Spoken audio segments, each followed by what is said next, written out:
कर रहा हूँ, सभी श्रमिकों को नियमानुसार बोनस का भुगतान अधिकतम 30 नवंबर तक उनके बैंक खातों में कर दिया जाए। चौथा पॉइंट है जो हमारी माताओं और बहनों के लिए था, जो कि हम लोग कल भी थे, ये वास्तव में ये समस्या थी कि कार्यस्थल पे जो उनके साथ दुर्व्यवहार होता था, उसमें है कि प्रत्येक कारखाने में कार्यस्थल पर यौन उत्पीड़न रोकथाम समिति की गठन की जाएगी, जिसकी अध्यक्ष उसी कंपनी की महिला होगी, मतलब आप ही लोगों के बीच से चुनी जाएगी, वो अध्यक्ष होगी उस कमेटी की।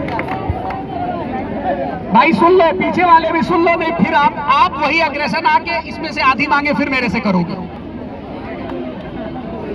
शिकायत पेटी स्थापना की जाएगी तथा श्रमिकों के साथ सम्मानजनक व्यवहार सुनिश्चित किया जाएगा, जो सम्मानजनक आप मांग रहे हैं। प्रत्येक श्रमिक का वेतन, सुन लीजिए, प्रत्येक श्रमिक का वेतन प्रत्येक माह की 10 तारीख के भीतर एक मुश्त भुगतान किया जाएगा। आगे आ रहा हूं सभी। अब देखिए, आप वेतन पर्ची की बात कर रहे थे, वही अगला मुद्दा है, वो ऑलरेडी मान लिया गया है। सभी श्रमिकों को वेतन पर्ची अनिवार्य रूप से प्रदान की जाएगी और वेतन पर्ची में और ओरिजिनल भुगतान में कोई डिफरेंस नहीं होगा।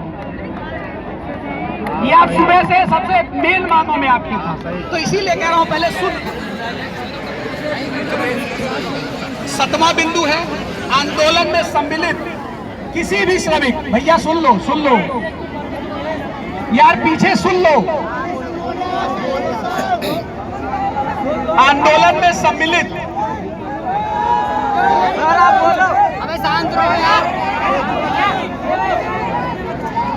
आप बोलो सर, आप बोलो। आंदोलन में सम्मिलित किसी भी श्रमिक ऑब्लिक प्रतिनिधि, अगर वो श्रमिक भी नहीं और आपके बीच आपका प्रतिनिधि बन के आया है, तो भी लागू हो रहा है के विरुद्ध कोई भी उत्पीड़नात्मक अथवा सेवा समाप्ति की कार्रवाई नहीं की जाएगी। यही तो अभी मांग थी बेटा, कहाँ गई संगीता?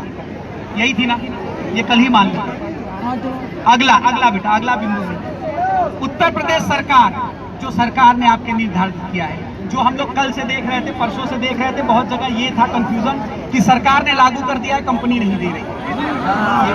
उसके लिए ये बिंदु है कि उत्तर प्रदेश सरकार द्वारा घोषित ऑब्लिक लागू की जाने वाली वेतन वृद्धि को लागू तिथि जो उत्तर प्रदेश सरकार ने की है से सभी श्रमिकों को उसी तिथि से दी जाएगी, प्रदान की जाएगी। देखिए, ये आपका मुद्दा है, आप जो उत्तर प्रदेश सरकार ने निर्धारित किया होगा उस पर बात हो रही है, कंपनी की मनमानी नहीं चलेगी। अब जो था कि एक आदमी को 16,000 की पर्ची देके 10,000 दे रहे थे, सुनो, कंपनी नहीं बताएगी। अब सरकार आ रही है हस्तक्षेप करने कि सरकार जो वेतन वृद्धि लागू करेगी उसको इनको लागू करना पड़ेगा और पर्चे से और आपकी एक्चुअल सैलरी में अंतर नहीं होगा। अब मुझे बोलने दो, इसके बाद भी अगर आपकी मांगे हैं तो हम आपसे बाहर नहीं है, आप लिखिए। सुन लो, रुक जा मैडम, मैं वही कह रहा हूँ, आपकी मांगे ही तो है, तो आपने कहा बाहर हूँ। सुन लो, रुक जा भाई यार, मेरी बेइज्जती मत करो। HR मेरे से ऊपर नहीं है, मैं FIR करूंगा, सत्ता तो सुधर रही है। लिखिए, मैं अभी मांग नहीं रख रहा, आपके बीच कागज घुमा दूंगा, अपनी मांग रख लेना, उसमें लिख देना, हल्ला करने से नहीं होगा। मेन पॉइंट है सैलरी, बोलो मुझे। सैलरी रहेगा तो कितना ओवरटाइम उसका पूरा देगा ही देगा, पहले सैलरी है मेन पॉइंट।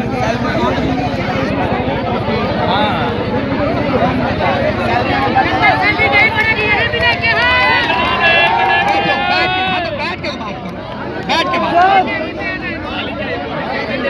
आज की नहीं काटी जाएगी भाई। इतना आराम से बोला हूँ, समझ में नहीं आया कि सर्विस ब्रेक नहीं होगी। न नौकरी से निकाले जाओगे, न सर्विस ब्रेक होगी, न सैलरी कटेगी। जो